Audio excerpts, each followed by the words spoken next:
Christ who suffered for the sins of the unjust. Beloved, sanctify Christ as Lord in your heart. Always be ready to give an explanation. Truth whom the world cannot accept, because it neither sees nor knows Him. But you know Him, because you know yun. Yun ang unang masasabi natin sa Ebanghelyo ngayong araw na ito. Hindi tayo pinababayaan ng Diyos.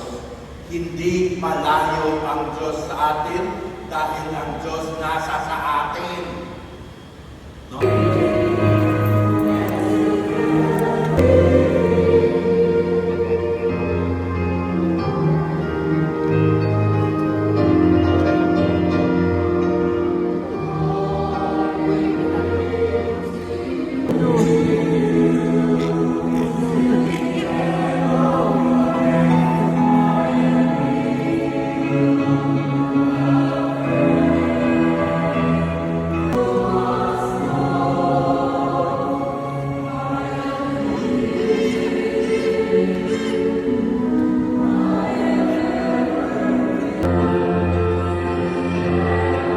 Namin kayo ng bulaklak, pero pipila na po kayo.